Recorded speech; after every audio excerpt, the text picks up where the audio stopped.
السلام عليكم ورحمة الله وبركاته، وأهلا وسهلا بحضراتكم. أول تعليق للإعلام الجزائري والإعلام المصري على مباراة منتخب المغرب أقل من 20 سنة ومنتخب مصر، المباراة قبل نهائي كأس إفريقيا المقامة في مصر. طبعا مباراة كانت قوية جدا جدا بدنيا وعنيفة جدا جدا في الناحية البدنية، وبعض اللقاءات والتصريحات الخاصة بمدرب منتخب مصر أسامة نبيه ومدرب منتخب المغرب محمد وهبي اللي قال لنا على كواليس وأسرار هذه المباراة وبعض الأخطاء التحكيمية اللي عليها جدل كبير جدا. هنسمع ونشوف تصريحات جديدة وكواليس جديدة عن هذه المباراة بعد انتهائها، وهنرجع مرة تاني إن شاء الله بعد نهاية الفيديو. أقل من 15، أقل من 17، أقل من 18، أقل من 20، كل المنتخبات ننتظر دائما. نعطي لهم فقط أنه المنتخب المصري يشارك في كأس، يدرب منتخب أقل من 20 سنة مصري. جيل تاع المنتخب المصري قوي وقوي جدا، جيل صاعد أمام المنتخب المغربي كأس إفريقيا للأمم، وهذا المرتبة الأولى الثانية والثالثة مؤهلة.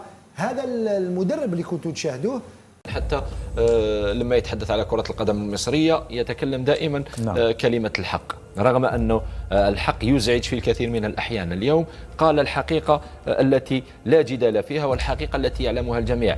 الآن على الاتحاد الجزائري كرة القدم برئاسة السيد وليد صادي وجماعته أن يكونوا أذكياء ويتحركوا. المصريين ما عندي فين نمشي بكم، ما المصريين المغاربه هذوك دقدقوكم في كل الفئات، دقدقوكم في الاولمبي ب6، دقدقوكم في الاوديسات 5. اليوم لعبتوا في مصر عطاوكم، ولكن نقولوا محمد السادس ومحمد الخامس والحسن الثاني راه ما عطاوكم قتله، جابوا لكم 6 وضامه. المهم في لي كاتيجوري كاملين. وبعدين في منتخب المغرب اللي كل يوم يفوز على مصر ده، يعني انا جيت هنا المغرب ده بقى، انا هنا في الرباط يوم وراجع رايح طنجة تاني، فقلت يمكن لما اجي هنا يعني الموضوع يعمل شويه شراكه ما بين المصريين والمغاربه. فكل يوم يعني انا بس الحمد لله انا مش 5 ولا 6 ولا 4 برضه تطمني شويه، لان انا بقالي حوالي 3 شهور كل ما اصحى من النوم يقولوا لي المغرب فاز على مصر، كام 6، كام 4، كام 5، فما قلقت. فقلت يمكن لما اجي المغاربه قلبهم يحن علينا شويه.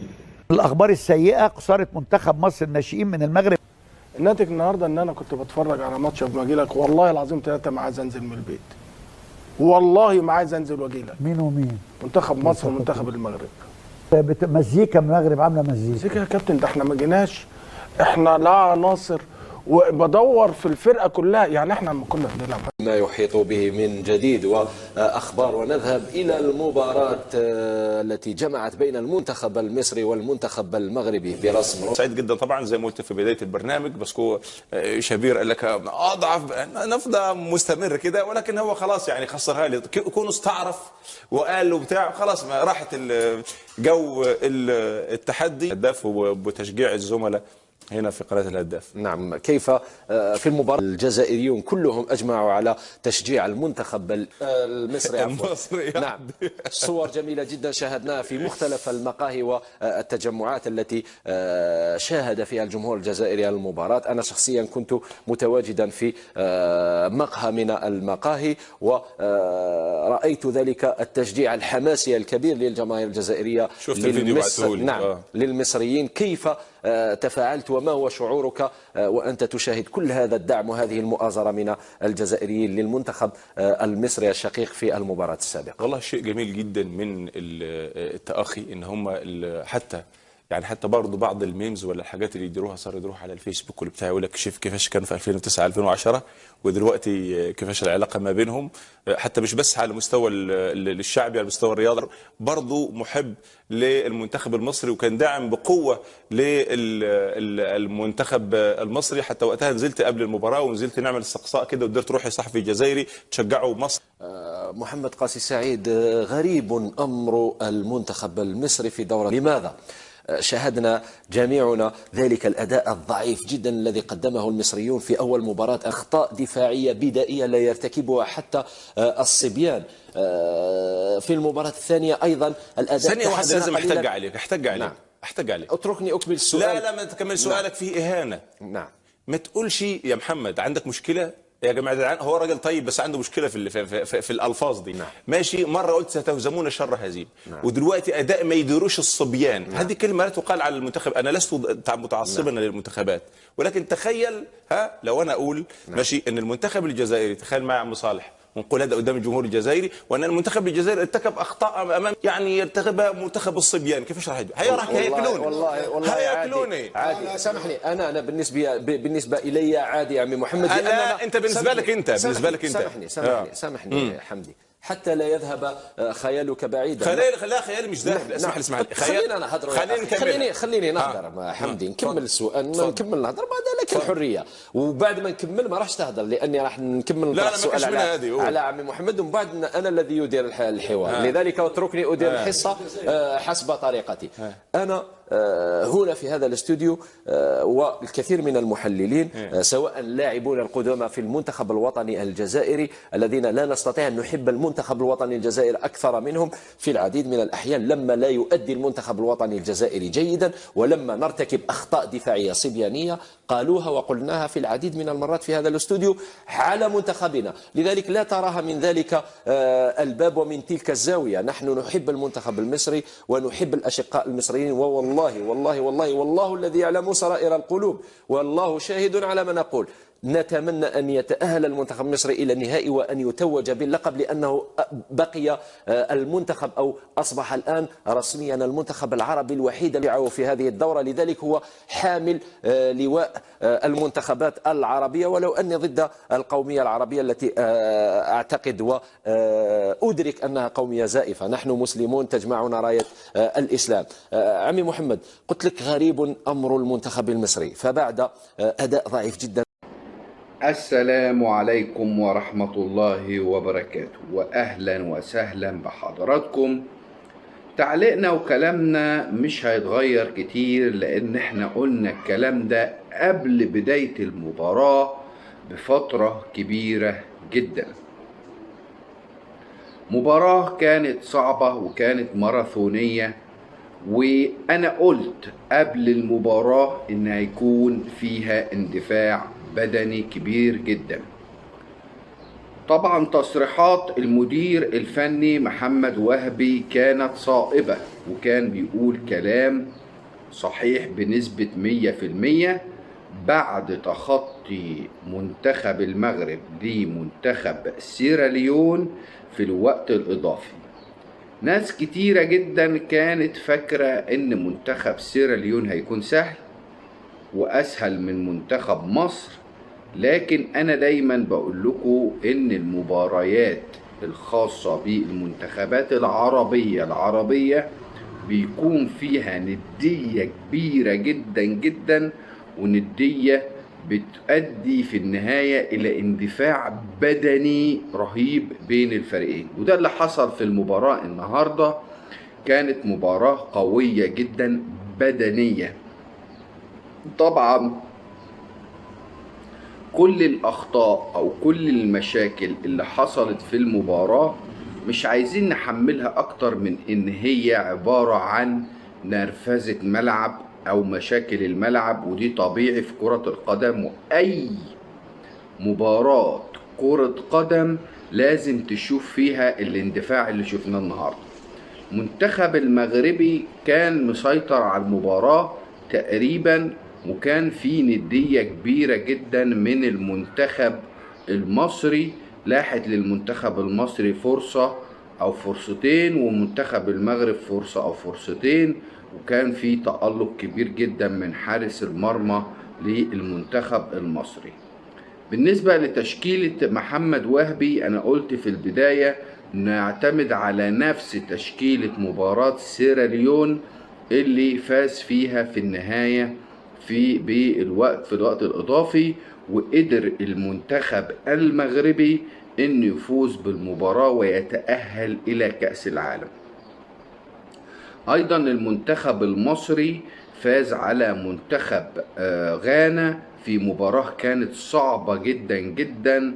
بعد تقدم منتخب مصر بهدفين مقابل لا شيء، قدر المنتخب الغاني في الشوط الثاني انه يرجع الى المباراة، واحتسبت حكمة المباراة ضربة جزاء قبل النهاية ادت الى ان الفريقين لعبوا اشواط اضافية، وانتهت في النهاية بركلات الترجيح لصالح منتخب مصر بنتيجة 5-4. ليه انا بقول لكم التفاصيل بتاع المباريات السابقة؟ عشان تعرفوا ان الاجهاد البدني هو كان مسيطر على منتخب مصر ومنتخب المغرب. وانا عارف ان الوقت الاضافي اللي لعبه منتخب مصر امام غانا واللي لعبه منتخب المغرب امام سيراليون هيأثر على مباراتهم النهاردة اللي هي بينهم منتخب مصر ومنتخب المغرب اقل من 20 سنة. وعارف ان دول مجموعة من الشباب وتقدر ان انت تلعبهم كل يومين مباراة مفيش مشكلة، لكن برضو في النهاية هم بني ادمين بيصابوا بالاجهاد، بيصابوا بالتعب.